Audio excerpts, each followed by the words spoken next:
কেন্দ্ৰৰ নৰেন্দ্ৰ মোদী নেতৃত্বাধীন চৰকাৰখন অহাৰ পিছতে ভাৰতৰ বিভিন্ন গণতান্ত্ৰিক সংস্থাবোৰৰ প্ৰতি ভাবুকি সৃষ্টি হৈছে আৰু সেই চৰকাৰখনে ভাৰতৰ গণতান্ত্ৰিক প্ৰমূল্যবোধ আৰু সংবিধান প্ৰদত্ত সংস্থাবোৰক ধ্বংস কৰি ভাৰত এখন স্বৈৰাচাৰী ৰাষ্ট্ৰত পৰিণত কৰাৰ যি ষড়যন্ত্ৰ চলিছে তাৰ শেহতীয়া প্ৰতিফলন হ'ল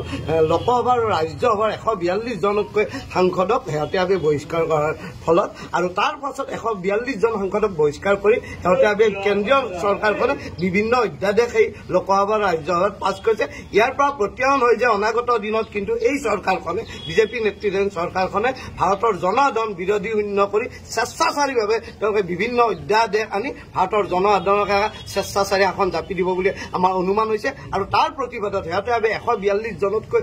অধিক সাংসদ যে লোকসভাৰ ৰাজ্যসভাত লোকসভাৰ সন্মানীয় অধ্যক্ষ আৰু ৰাজ্যসভাৰ সন্মানীয় সভাপতিয়ে যে বহিষ্কাৰ কৰে তাৰ প্ৰতিবাদত নিখিল ভাৰত কংগ্ৰেছ কমিটিৰ নিৰ্দেশ মতে সমগ্ৰ ভাৰতবৰ্ষ জুৰি আমাৰ আজি জিলা কংগ্ৰেছ কমিটিসমূহে প্ৰতিবাদী অৱস্থান ধৰ্মঘট কাৰ্যসূচী কৰিছে আৰু নলবাৰী জিলা কংগ্ৰেছ কমিটিও আজি নলবাৰী ৰাজীৱ ভৱন প্ৰাংগণৰ প্ৰতিবাদী অৱস্থান ধৰ্মঘট কাৰ্যসূচীৰ পৰা চৰকাৰলৈ আহ্বান জনায় ভাৰতৰ ৰাজ্যলৈ আহ্বান জনায় যে এই চৰকাৰখনৰ দিনত অনাগত দিনত কিন্তু ভাৰতত গণতান্ত্ৰিক মূল্যবোধ সুৰক্ষিত নহয় গণতান্ত্ৰিক সংস্থাবোৰ সুৰক্ষিত নহয় শেহতীয়া প্ৰতিফলন কিন্তু 142 জনকৈ সাংসদক বহিষ্কাৰ কৰাই প্ৰতিফলন কৰে।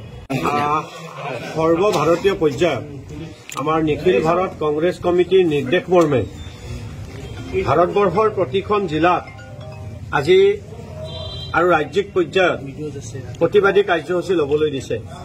আৰু আমাৰ এই আজি প্ৰতিবাদী কাৰ্যসূচীৰ মুখ্য উদ্দেশ্যটো হ'ল সকলোৱে জানে যে সাম্প্ৰতিক সময়ত ভাৰতবৰ্ষত গণতন্ত্ৰৰ সাংঘাতিক ধৰণে স্খলন হৈছে আৰু সংবিধান ৰক্ষা কৰাত এই চৰকাৰখন সম্পূৰ্ণৰূপে ব্যৰ্থ হৈছে। তাৰে এটা উদাহৰণ ক'ব খুজিছো এই শীতকালীন লোকসভা ৰাজ্যসভাৰ অধিৱেশনৰ সময়ত দুইখন সদনৰ পৰা এতিয়ালৈকে গোটেই বিৰোধী দলসমূহৰ বিজেপিক বাদ দি বিৰোধী দলসমূহৰ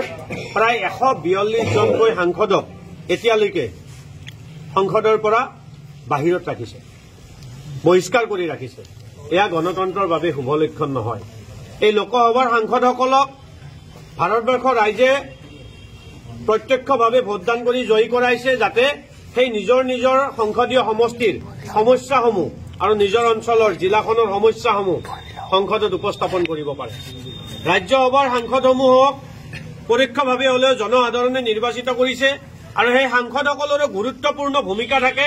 যাতে সদনখনক পবিত্ৰভাৱে পৰিচালনা কৰি ৰাইজৰ কথাসমূহ চৰকাৰৰ দৃষ্টিগোচৰ কৰিব পাৰে। কিন্তু এই স্বৈৰাচাৰী বিজেপি চৰকাৰখনে অধ্যক্ষ সন্মানীয় দুয়োগৰাকী অধ্যক্ষ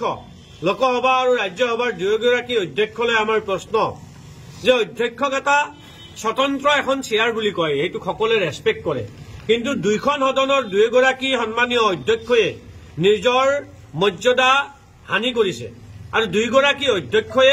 বিজেপিৰ চাবি দিয়া পুতলা হৈ বিজেপিৰ বিভিন্ন সাংসদে বিভিন্ন সময়ত বিভিন্ন দেশৰ অহিতে যোৱা কথা সদনত ৰখাৰ পিছতো আজিলৈকে আমি বহিষ্কাৰ কৰা নেদেখিলো।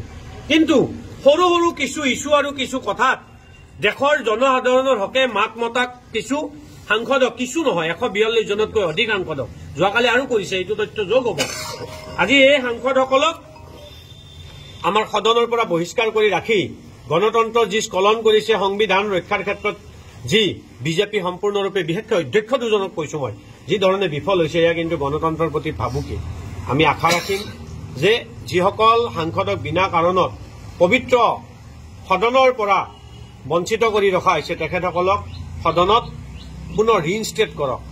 ৰাইজৰ কথাসমূহ সদনত ৰখাৰ সুবিধা কৰি দিয়ক আৰু আগন্তুক সময়ত দুইখন সদনৰ সন্মানীয় অধ্যক্ষই যাতে একমাত্ৰ বিজেপিৰ চাবি দিয়া পুতলা হয় যাতে সদনৰ পৰা অন্য কোনো সাংসদক বহিষ্কাৰ নকৰে তাৰ বাবেও আমি আজি এই প্ৰতিবাদৰ জৰিয়তে নলবাৰী জিলা কংগ্ৰেছৰ তৰফৰ পৰা আমি প্ৰত্যাহ্বান জনাইছো আৰু আমি অনুৰোধ জনাইছো। আজি দৃশ্য এইটোৱে